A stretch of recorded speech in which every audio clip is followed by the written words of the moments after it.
Assalomu alaykum kanalimiz foydalanuvchilari. Bugun sizlar bilan Mergan deb ataluvchi filmni qisqa vaqtlarda ko'rib chiqamiz.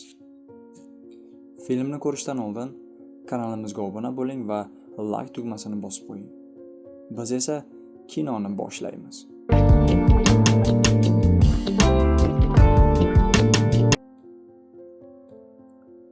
Film bosh qahramoni Bobli Swiger. U harbiy do'sti bilan birga maxsus operatsiya bajarmoqda. Ular belgilangan nishonni yo'q qilishadi, lekin topshiriq bajarilganiga qaramay o'zlari qurshovda qolib ketishadi. Ularga kelish kerak bo'lgan yordam ham kelmaydi. Natijada Swigerning do'sti halok bo'ladi. Tirik qolgan Swiger esa do'stini yo'qotganidan iztirob chekib, barini unutib, o'rmonzorda tanho hayot kechira boshlaydi. Shunday sokin kunlarning birida Jonson ismli kapitan Boblini izlab uni oldiga keladi. Yaqinda bo'lib o'tadigan tadbirda AQSh prezidentiga suiqasd bo'lishi mumkinligi va buni oldi olinishi zarur deb aytadi. Bu yo'lda esa Swigerdan yordam so'raydi. Ma'lum vaqt davom etgan suhbatdan keyin Bobli Swiger ularga yordam berishga rozi bo'ladi va tadbir o'tkaziladigan hududni yaxshilab o'rganib chiqadi va o'z xulosa va tavsiyalarini ularga beradi.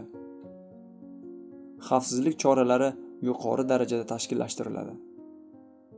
Nihoyat tadbir o'tkaziladigan kun ham yetib keladi.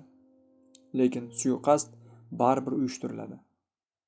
Ammo uni amalga oshirgan snayper prezidentni emas, balki patriarxni nishonga oladi va uni otib o'ldiradi.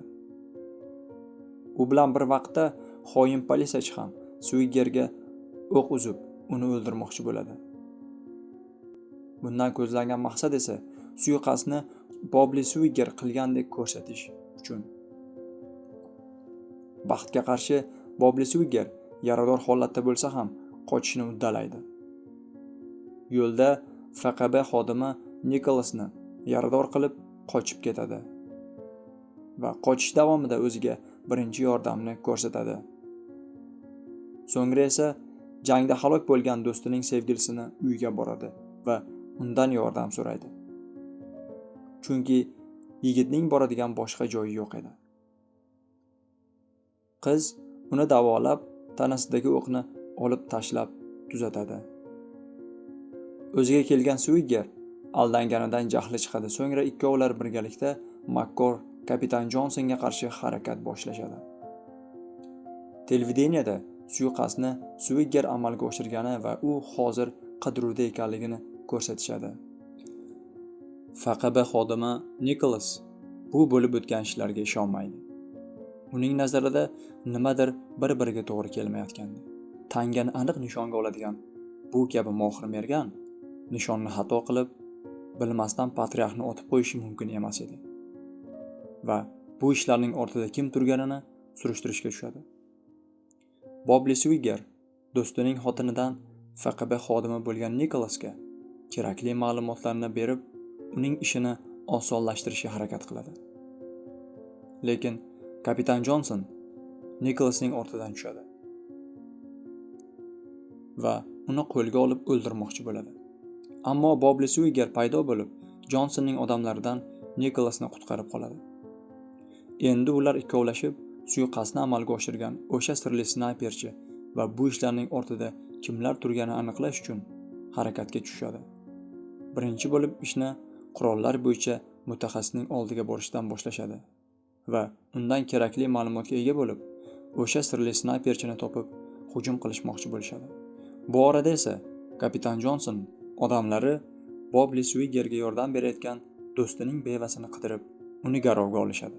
Swiger va Nicholas sirli snayperchini uyiga hujum qilib, kerakli ma'lumotni olishadi va Jonson bilan aloqa bog'lab, orani ochiq qilib olishga kelishadi. Ko'rishish uchun maxsus joyni ham belgilab olishadi. Belgilangan joyga kirdikorlar fosh bo'lishdan qo'rqib, kapitan Jonson va uning ortida turgan senator Mitch ham darrov yetib keladi. Uzoqdan Nicholas paydo bo'lib, ular tomon kela boshlaydi.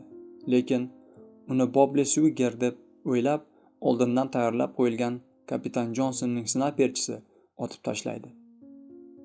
Bunday bo'lishini oldindan juda yaxshi sezib turgan Bobli Swiggerning o'zi esa panadan turib kapitanning barcha snayperchilarini yo'q qiladi va qizni garovga olgan Jonsonning eng yaqin kishisini ham o'yindan chiqaradi.